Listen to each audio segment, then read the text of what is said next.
Second Street. Little town called Ururu, I think it's called. She's another nice little town. 56 for 49 kilometres. I'm holding the camera at the moment because I've only got the one camera, and I did want to show you this town because there we are, commercial hotel. What would a town be without a commercial hotel? Oh, she's a tidy town. They got parking up there, overnight stays.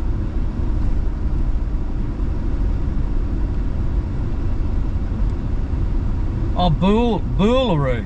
It's called. That sign must have been dodgy. Oh no, Ururu. Make up your mind. No, it's definitely. Oh, some are saying it. Oh, Ururu. And the other one's saying Boolaroo.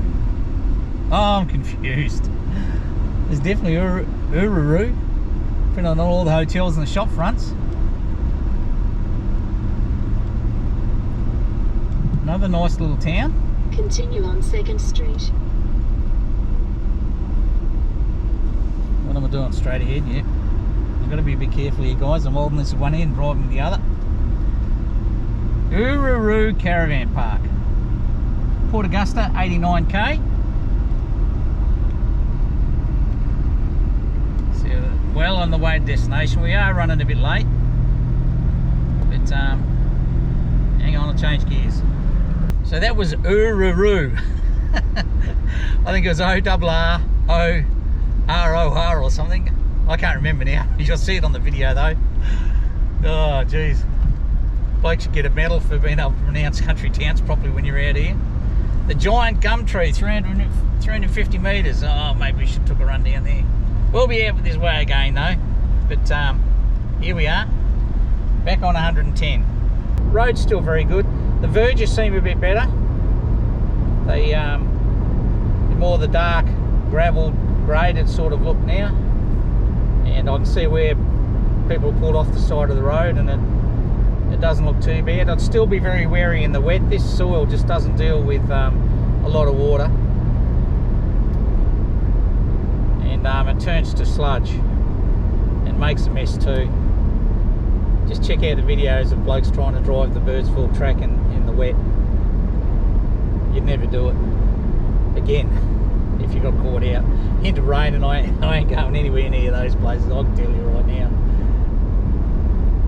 Time you spent travelling, you'd spend that time at home trying to get the dirt and the mud out of the place. I hate mud. I hate mud and slush and pus. Gets into everything. So it'll only be if I caught out, you'll see this four-wheel drive doing its duty in heavy thick mud, because I'll avoid it like the plague, like COVID-19. But now here's an interesting thing, guys. I was exhaust gas temperatures, EGTs on a diesel are the killer. You want to try and keep them down. Safe maximum, they say, is from memory around 550 degrees. I try and work to a safe maximum of 500, 510. It's simple enough to control as long as you know what your exhaust gas temperature is, and that's just simply, you know, like take the load off the motor, shift down a gear maybe. So an interesting thing is I've been watching my cruising EGTs and fuel consumption. So I run in 5th gear, towing the trailer.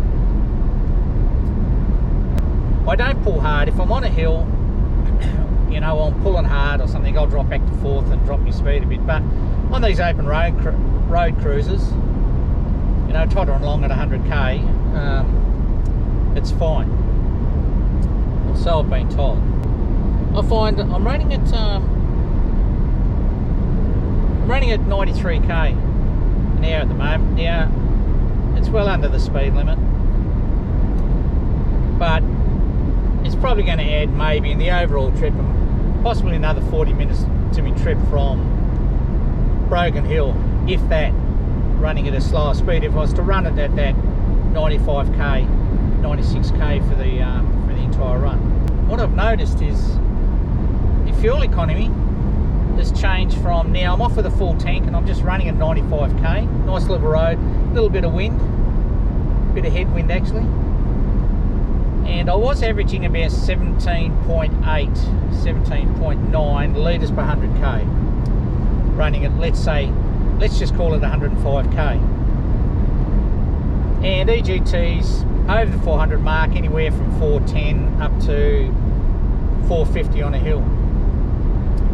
So now running at 95k. So we're talking 10k difference in speed, which is substantial when you talk about wind resistance and rolling effort. And I'm now averaging 14.2 litres per 100 usage on the tank, which will probably come down because I notice that my real time is close to 11 or 12, and the EGT is constant around 325 to 335, so a little bit of a gradient now, a bit of headwind, and we're up to 336. Now we're leveling out, and the EGT you can see now dropping back to 336, 335, 331. So substantially healthier for the motor, and with the cost of fuel and the way I've been going through, 151 cents a litre. Knocked me over with a feather. I tell you, savage on the pocket.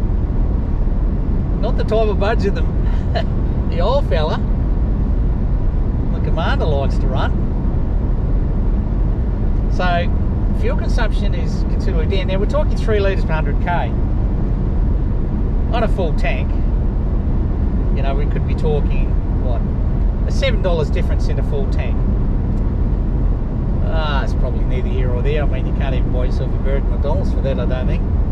But here's the thing: when you consider the last 1500k, I've been paying well over $1.30 a litre, and let's say there's been 4 tanks.